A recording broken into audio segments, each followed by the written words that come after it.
وتعالى في القرآن المجيد والفرقان الحميد. أعوذ بالله من الشيطان الرجيم. بسم الله الرحمن الرحيم.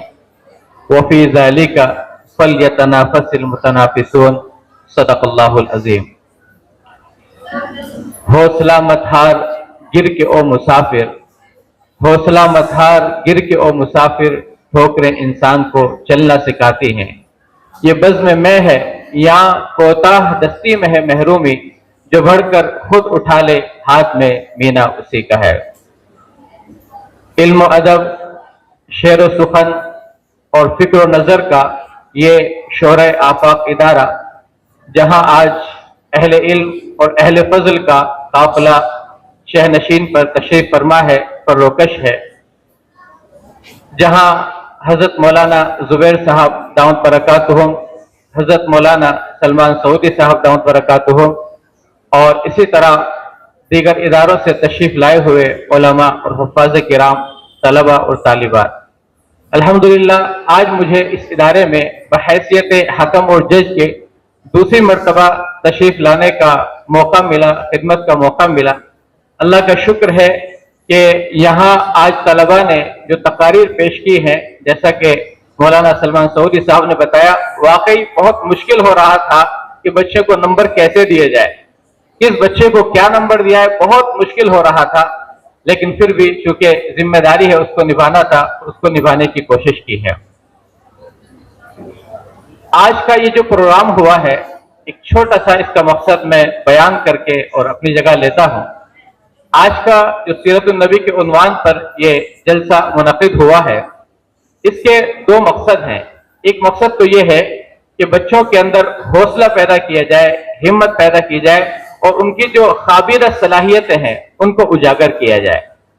دوسرا جو اس کا مقصد ہے وہ یہ ہے، وہ ہے رجوع الی السیرہ، یعنی ہماری زندگیاں سیرت کی طرف آ جائیں، ہم لوگ سیرت کی طرف رجوع کر لیں. اور سیرت کی طرف رجوع کرنے کے لیے 6 چیزوں کی ضرورت ہوتی ہے، جن میں سب سے پہلی چیز ہے علم نبی. اللہ کے نبی صلی اللہ علیہ وسلم کا ہمیں علم ہونا چاہیے، آپ کے خاندان کا علم ہونا چاہیے، آپ کی پیدائش کا ہمیں علم ہونا چاہیے، آپ کے بچپن کا، لڑکپن کا، جوانی کا اور آپ کی پوری زندگی کا، آپ کی سیرت کا، آپ کی صورت کا ہمیں علم ہونا چاہیے. اس سے ہم سیرت کے قریب ہوں گے. دوسری چیز ہے ذکر نبی. ہم اللہ کے نبی صلی اللہ علیہ وسلم کا ہر جگہ، ہر مجلس میں ذکر خیر کرتے رہیں اور اللہ کے نبی صلی اللہ علیہ وسلم پر درود بھیجتے رہیں. تیسری چیز ہے فکر نبی. اللہ کے نبی صلی اللہ علیہ وسلم کی جو فکر تھی، آپ جو امت کے لیے تڑپتے تھے، بے چین اور بے قرار ہوتے تھے، ماہیے بے آب کی طرح جو تڑپتے رہتے تھے، وہ تڑپ اور وہ کوڑن اور وہ کسک ہمارے اندر پیدا ہونی چاہیے کہ اللہ کے نبی صلی اللہ علیہ وسلم کی جو دعوت کا زمانہ ہے، اگر اس کو دیکھا جائے تو وہ 8150 پر 4 دن ہوتا ہے. اللہ کے نبی صلی اللہ علیہ وسلم نے اس چھوٹی سی مدت کے اندر کیسا انقلاب برپا کیا کہ پورا جزیرۃ العرب وہ بقعہ نور بن گیا، وہ روشنی سے جو ہے وہ جگمگانے لگا. اور پھر اللہ کے نبی صلی اللہ علیہ وسلم کی یہ جو کوششیں تھی، یہ جو فکر تھی، یہ اتنی آگے بڑھی، اتنی آگے بڑھی کہ اللہ کے نبی صلی اللہ علیہ وسلم کے زمانے میں اس وقت کے جو 3 معلوم بر اعظم تھے، ایشیا، افریقہ اور یورپ، وہاں تک اسلام پہنچ گیا. اور نہ صرف یہ کہ وہاں تک پہنچا، بلکہ وہاں کی سرزمین کو فتح کیا، وہاں کے لوگوں کے دلوں کی دنیا کو فتح کیا اور جو کفر و شرک کی سرد انگیٹھیاں تھی ان کو جو ہے سلگایا گیا اور دہکایا گیا. تو یہ فکر جو ہے ہمارے اندر پیدا ہونی چاہیے کہ اللہ کے نبی صلی اللہ علیہ وسلم کے اندر جو فکر تھی، آپ نے ایک چھوٹی سی اور قلیل مدت کے اندر جو انقلاب برپا کیا، جو دنیا کے اندر ریولوشن آیا، آخر ہمارے ذریعے وہ کیوں نہیں آ رہا ہے؟ ہم کیوں جو ہے خواب غفلت میں ہے؟ ہم کیوں خواب خرگوش کی نیند سو رہے ہیں؟ ہمیں ہوش کے ناخن لینا چاہیے اور اس فکر کو جو ہے ہمیں اپنا اوڑھنا بچھونا بنانا چاہیے. اسی طرح چوتھی چیز ہے حب نبی. ہمیں اللہ کے نبی صلی اللہ علیہ وسلم سے سچی محبت ہونا چاہیے، سچا عشق ہونا چاہیے. جس طرح صحابہ کرام کو اللہ کے نبی صلی اللہ علیہ وسلم سے محبت تھی، کیسی محبت تھی وہ آپ حضرات اس کو جانتے ہیں. وہی محبت ہمیں بھی اللہ کے نبی صلی اللہ علیہ وسلم سے ہونی چاہیے. اور 5ویں چیز ہے عظمت نبی. اللہ کے نبی صلی اللہ علیہ وسلم کی ایک ایک ادا، ایک ایک سنت اور ایک ایک طریقے کی ہمیں عظمت ہونی چاہیے. ہماری ذات سے کوئی بے ادبی نہ ہو، ہماری ذات سے کوئی بے ادبی نہ ہو. آپ حضرات شیخین کو دیکھیے, حضرت ابوبکر صدیق اور حضرت عمر رضی اللہ عنہما, ان دونوں کا کیا مقام تھا. لیکن ایک موقع پر اللہ کے نبی صلی اللہ علیہ وسلم کی مجلس میں ان کی آواز ذرا بلند ہو گئی, فوراً قرآن مجید کی آیت نازل ہوتی ہے, یا ایھا الذین آمنوا لا ترفعوا اصواتکم فوق صوت النبی ولا تجهروا له بالقول كجهر بعضکم لبعض ان تحبط اعمالکم وانتم لا تشعرون. کہ اللہ کے نبی صلی اللہ علیہ وسلم کی مجلس میں اپنی آوازوں کو بلند نہ کرو, کہیں ایسا نہ ہو کہ تمہارے اعمال اکارت چلے جائیں, تمہارے اعمال جو ہے وہ کسی قابل نہ رہیں. دیکھیے, جب حضرات شیخین کے تعلق سے بات ہو سکتی ہے تو ہمارا اور آپ کا شمار کس میں ہو سکتا ہے. اور چھٹی چیز ہے اطاعت نبی. اللہ کے نبی صلی اللہ علیہ وسلم کی ہمیں اطاعت کرنی ہے. اللہ کے نبی صلی اللہ علیہ وسلم کی ایک ایک سنت کو ہمیں اپنا اوڑھنا اور بچھونا بنانا ہے.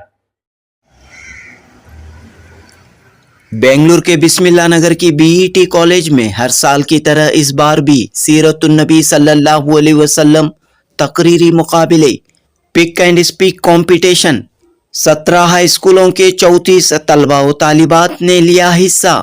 سیرت النبی صلی اللہ علیہ وسلم کے مختلف موضوعات پر اسٹوڈنٹس نے کی شعلہ بیان تقریریں, ولولہ انگیز تقریریں. جی ہاں دوستو, یہ وہ اسٹوڈنٹس ہیں جو زیادہ تر انگریزی میڈیم اسکولوں میں پڑھ رہے ہیں, لیکن مختصر سی تربیت و رہنمائی کے بعد کمپٹیشن میں حصہ لینے والے تقریباً تمام اسٹوڈنٹس نے بہترین مظاہرہ پیش کیا, اپنی صلاحیتوں کا کھل کر مظاہرہ پیش کیا. بڑے دلکش اور دلچسپ انداز میں سیرت کے مختلف گوشوں اور موجودہ حالات کو بیان کیا. اسٹوڈنٹس کے پرفارمنس کو دیکھ کر ایک جانب ججوں نے کہا کہ انہیں مارکس دینا کافی مشکل ثابت ہوا, تو دوسری طرف مہمان خصوصی مولانا زبیر احمد قاسمی نے ان بچوں کی ایمانی حرارت, ان بچوں کے جوش و جذبے پر بے حد خوشی کا اظہار کیا اور بی ای ٹی تعلیمی ادارے کو مبارکباد پیش کی. جے پی نگر کی مسجد رضوان کے خطیب و امام مولانا زبیر احمد قاسمی نے کہا کہ موجودہ تعلیمی نظام میں این ای پی کے ذریعے نئی نسل کو دینی اور اخلاقی تربیت سے دور کرنے کی کوششیں جاری ہیں, لیکن بی ای ٹی ادارے نے حالات کی نزاکت کو سمجھتے ہوئے نوجوانوں کے دلوں میں, سینوں میں دین اسلام کی معلومات کو اور نبی کریم صلی اللہ علیہ وسلم کی سیرت کو بسانے کی کوشش کی ہے. اس طرح کی کوشش کا اثر بچوں کی زندگی پر ہمیشہ رہے گا, اور اس طرح کی کوششیں ہر شہر میں ہونی چاہیے. اس موقع پر بی ای ٹی ادارے کے سیکریٹری صدیق پاشا نے کہا کہ پچھلے کئی سالوں سے انٹر اسکول, انٹر کالج قرات, حمد, نعت اور سیرت النبی صلی اللہ علیہ وسلم پر تقریری مقابلوں کا انعقاد کیا جا رہا ہے, تاکہ نوجوان نسل دنیاوی تعلیم کے ساتھ دینی معلومات سے آگاہ رہے. اس مقابلے کے ججز مولانا محمد سلمان السعودی, مولانا فخر الحسن اور عربک ٹیچر ریشما بانو نے طلباء و طالبات کے پرفارمنس کی ستائش کی اور بی ای ٹی کی اس کوشش کو وقت کی ضرورت قرار دیا.